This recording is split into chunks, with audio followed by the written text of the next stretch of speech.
Okay, now topic life processes.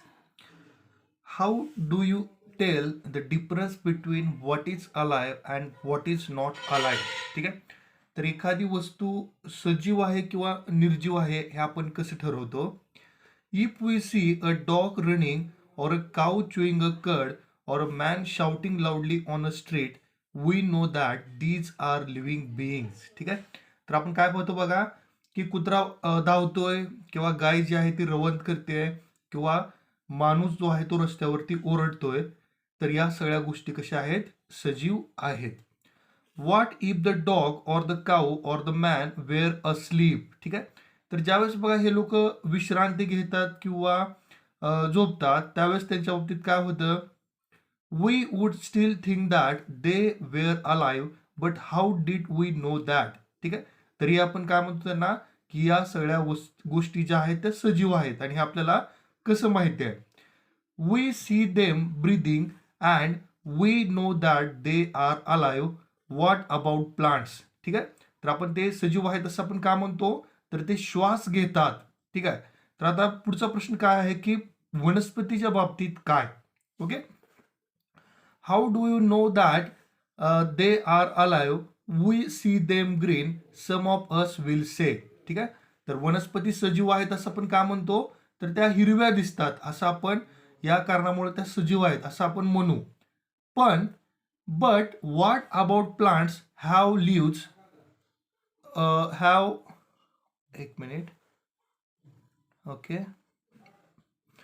What about plants that have leaves of colours other than green? पण आता आपण काय म्हणलो? वनस्पती सजीव आहेत कारण का? त्या हिरव्या दिसतात. पण ज्या वनस्पतीचे पानं हिरव्या रंगाची नाहीत त्यांच्या बाबतीत काय? Okay. They grow over time so we know that they are alive, some will say in. तर बाकी काय म्हणतील बघा? तर वेळेनुसार त्या वाढत जातात या कारणामुळे ते सजीव आहेत असं काही जणांचं उत्तर असेल. In other words, we tend to think of some sort of movement either growth related or not as common evidence for being alive. ठीक आहे. तर सजीव असण्याचं आणखीन एक वैशिष्ट्य काय म्हणू शकतो आपण? की वेळेनुसार त्या वस्तूची जी वाढ होते किंवा नाही हा सुद्धा आपण गोष्ट विचारात घेतली पाहिजे. But a plant that is not visibly growing is still alive, and some animals can breathe without visible movement. So, using visible movement as the defining character of life is not enough. ठीक आहे. पण अशाही काही वनस्पती आहेत ज्या अशाही काही गोष्टी आहेत ज्या डोळ्यांना दिसत नाहीत पण त्या सजीव आहेत. ठीक आहे. किंवा अशाही काही गोष्टी आहेत ज्या श्वास जो घेतात पण त्यांच्यामध्ये कुठलीही हालचाल आढळत नाही. ठीक आहे. म्हणजेच काय बघा, की जे दृश्य गोष्टी आहेत, विजिबल मुवमेंट जे आपण पाहू शकतो, ही एकच गोष्ट ती वस्तू सजीव आहे की ना किंवा नाही हे सांगण्यासाठी म्हणजे म्हणजे तेवढं आपल्याला सफिशियंट होणार नाही. Okay. Movements over very small scale will be invisible to the naked eye. Movement of molecules, for example, is this invisible molecular movement necessary for life? If we ask the question to professional biologists, they will say yes. In fact, viruses do not show any molecular movement in them until they infect some cell. That is the partly why there is a controversy about whether they are truly alive or not. ठीक आहे. तर पुढची गोष्ट काय सांगितली बघा, की काही अशाही गोष्टी आहेत ज्या आपण उघड्या डोळ्याने पाहू शकत नाही. ठीक आहे. तर त्यांच्यामध्ये जीवन किंवा त्या सजीव आहेत असं आपण म्हणू शकतो का? तर आपण ही गोष्ट जर एखाद्या बायोलॉजिस्टला जर विचारली तर तो काय सांगेल बघा, की व्हायरसेस जे आहेत त्यांच्यामध्ये आपल्याला हालचाल आढळत नाही जोपर्यंत ते एखाद्या पेशीला बाधित करत नाहीत. ओके. म्हणजेच बघा ह्या गोष्ट जी आहे की आपण मुवमेंट ही गोष्ट सुद्धा एखादी वस्तू सजीव आहे किंवा नाही हे ठरवण्यासाठी सांगू शकत नाही. Okay. Why are some molecular movement is needed for life? We have seen in earlier class that living organism are well developed structure. They can have tissue, tissue have cell, cell have smaller component in them and so on. ठीक आहे. तर बघा आपण जर हालचालीचा विचार केला तर आपण आधीच्या इत्यामध्ये पाहिलं की सजीवांमध्ये एक वेल ऑर्गनाइज्ड स्ट्रक्चर असतं, ठीक आहे, ज्याच्यामध्ये आपल्याला टिश्यू म्हणजेच उती पाहायला मिळतात, किंवा टिश्यूमध्ये पुन्हा काय सेल आहेत, ठीक आहे, आणि या सेलमध्ये काही स्मॉलर कंपोनंट आहेत, म्हणजे न्यूक्लियस असेल, सेल वॉल असेल, सायटोप्लाझम असेल, अशा बऱ्याच गोष्टी. Okay. Because of the effect of environment, this organized order nature of living structure is very likely to keep breaking down over a time. ठीक आहे. तर या गोष्टीवरती आजूबाजूच्या गोष्टींचा जे पर्यावरण आहे त्याचा परिणाम होत असतो आणि त्याच्यामध्ये आपल्याला बदल घडताना दिसतात. Okay. If order breaks down, the organism will no longer be alive, so living creature must keep repairing and maintaining their structure. ठीक आहे. तर ही जी साखळी आहे ती तुटता कामा नये. तर सजीवांनी काय करायचं आहे, त्यांच्यामध्ये हे जे होणारे बदल आहेत त्याच्यामध्ये सतत त्याची देखरेख करायची आहे, ठीक आहे, किंवा काही रिपेअरिंग जे म्हणतो आपण ते करत आलं पाहिजे. Since all these structures are made up of molecules, they must move molecules around all the time. Okay. What are the maintenance process in living organism? Let us explore. ठीक आहे. तर ह्या ज्या गोष्टी ज्या आहेत ते सगळ्या ते एक प्रकारचं जे एक सर्कल आहे, बरोबर आहे, ज्याच्यातून आपल्याला काय साध्य करायचं आहे की सजीवाचं जे अस्तित्व आहे ते टिकवण्यासाठी ह्या गोष्टी आवश्यक आहेत, आणि कशा पद्धतीनं ते स्वतःची देखरेख करतात किंवा स्वतःला रिपेअर करतात ते आपण आता समजून घेऊया. पण त्यापूर्वी या कोणकोणत्या लाईफ प्रोसेस ज्या जीवन प्रक्रिया आहेत सजीवांमध्ये त्या आपण समजून घेऊया. Okay. What our life processes? The maintenance function of living organism must go on even when they are not doing anything particular. ठीक आहे. तर बघा आपल्या शरीरामध्ये जे अवयव आहेत त्यांची देखरेख करणं गरजेचं आहे. कधी? जर ते कार्य करत नसताना सुद्धा. म्हणजे बघा ज्यावेळेस तुम्ही ऍक्टिव्ह असतात त्यावेळेसच हे मेंटेनन्सचं काम चालतं असं नाही, तर ज्यावेळेस तुम्ही स्थिर आहात काही करत नाही त्यावेळेस सुद्धा हे मेंटेनन्सचं काम सुरू असतं. Even when we are just sitting in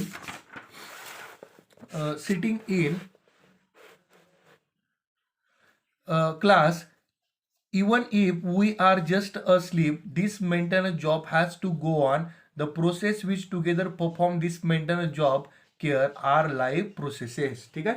तर तुम्ही वर्गात बसलेले आहात, तुम्ही झोपलेले आहात, तुम्ही काय काम करत आहात, तर या प्रत्येक वेळेस आपल्या हे जे काही शरीर आहे त्याची देखरेख करण्याचं काम विविध प्रकारच्या प्रक्रियामधून केलं जातं, तर त्यांना आपण काय म्हणतो, लाईफ प्रोसेसेस.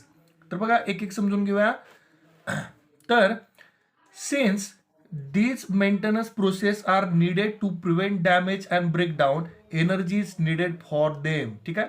तर ह्या ज्या सगळ्या प्रक्रिया आहेत त्या सुरू राहण्यासाठी आपल्याला ऊर्जेची आवश्यकता भासते. This energy comes from outside the body of individual organism. ठीक आहे. आणि ही जी ऊर्जा आहे ती आपल्या शरीराच्या बाहेरून येते. ठीक आहे. So there must be a process to transfer a source of energy from outside the body of organism which we call food to the inside, a process we commonly call nutrition. तर बघा आपण जे सजीवाचं पालन पोषण म्हणतो, ठीक आहे, तर ते अशा पद्धतीनं होतं. तर हा जो सोर्स ऑफ एनर्जी आहे तो काय असेल, तर अन्न असेल, फूड असेल, तर तो आपण विविध माध्यमातून आपल्या शरीरामध्ये घेतो. If the body size of organism is to grow, additional raw material will also needed from outside. तर सजीवांची वाढ होण्यासाठी इतरही काही गोष्टी आहेत ज्यांची आपल्याला आवश्यकता भासते, ज्या आपल्याला बाहेरून घ्याव्या लागतात.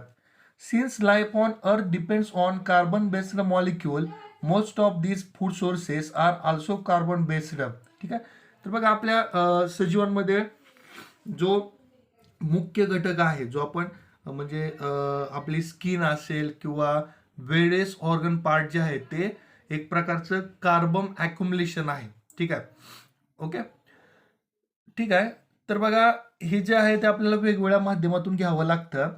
Depending on the complexity of this carbon sources, different organism can then use different kinds of nutritional process. तर बघा सर्व सजीवांना अनुकूल असं वातावरण मिळत नाही. त्या ठिकाणी असलेल्या परिस्थितीनुसार ते काय करतात, त्यांचं जे न्यूट्रिशनचा जो पॅटर्न आहे तो ठरवतात. Okay. Then the outside sources of energy could be quite varied since the environment is not under the control of individual organism. तर त्या सजीवांच्या हातामध्ये ह्या गोष्टी नाहीत, बरोबर आहे. त्यांना जो न्यूट्रिशनचा सोर्स ऑफ आहे तो वेगवेगळा असू शकतो. These sources of energy therefore need to be broken down or built up in the body and must be finally converted to a uniform source of energy that can be used for various molecular movements needed for maintaining living structure as well as to the kind of molecules the body needs to grow. ठीक आहे. तर हे जे घटक आहेत ते आपण आहे असं वापरू शकत नाही, तर त्याचं वेगवेगळ्या गोष्टींमध्ये रूपांतर केलं जातं आणि त्याचा आपल्या शरीरामध्ये वापर केला जातो. Okay. For this a series of chemical reaction in the body are necessary. Oxidising reducing reaction are some of the most common chemical means to break down the molecule. ठीक आहे. तर आता आपल्याला माहिती आहे की अन्नामधून आपल्याला कार्बोहायड्रेट, फॅट्स, लिपिड हे जे घटक मिळतात, ठीक आहे, तर त्याचं विघटन करून आपल्याला त्यापासून प्रोटीन बनवायचे आहेत जे विविध कार्यांसाठी वापरले जातात. For this many organism use oxygen sourced from outside the body.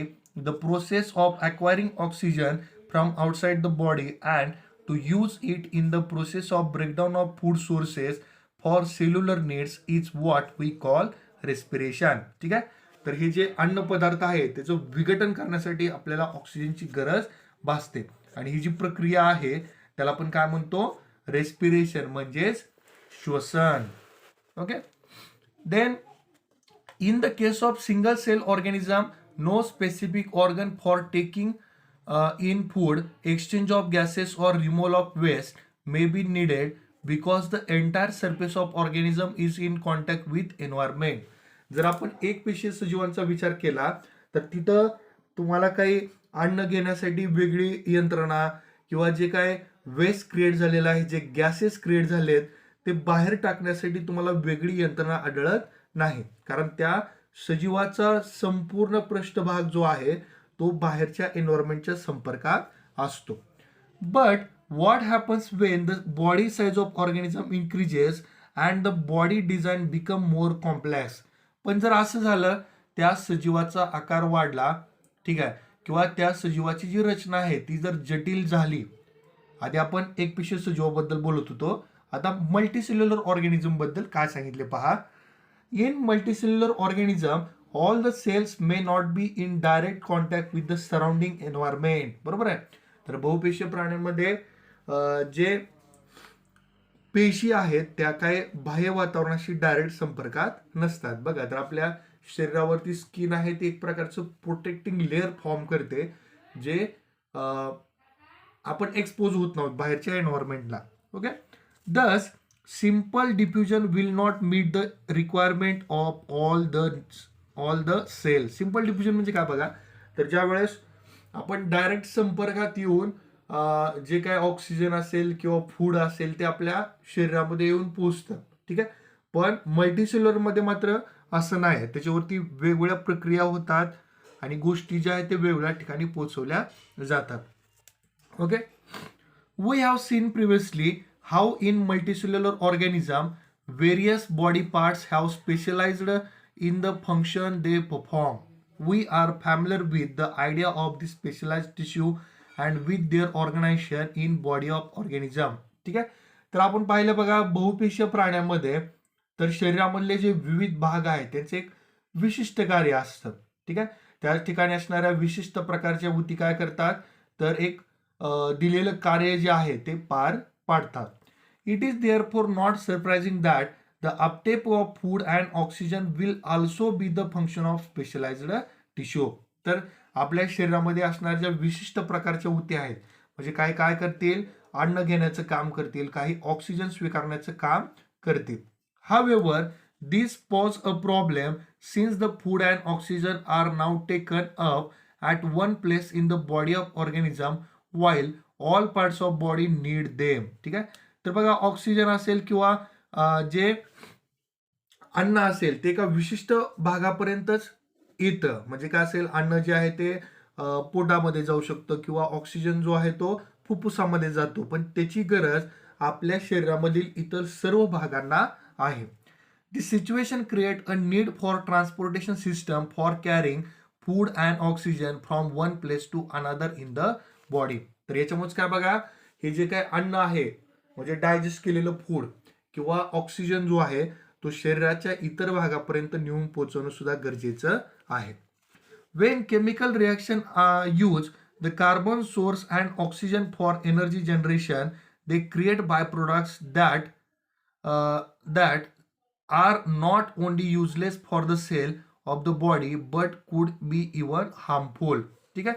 तर काय होतं बघा, अन्नावरती प्रक्रिया केल्यानंतर त्याच्यापासून ऊर्जेची निर्मिती होते, सोबतच काही बाय प्रोडक्ट तयार होतात जे पेशींना नकोसे असतात. ठीक आहे. किंवा त्याच्यापासून पेशींना हानी सुद्धा पोहोचू शकते. These waste byproducts are therefore needed to be removed from the body and discarded outside by a process called excretion. ठीक आहे. तर बघा, हे जे काही अनावश्यक घटक आहेत ते शरीरामधून बाहेर सुद्धा पडणं गरजेचं आहे आणि याच प्रक्रियेला एक्सक्रिशन किंवा उत्सर्जन असं सुद्धा म्हणतात.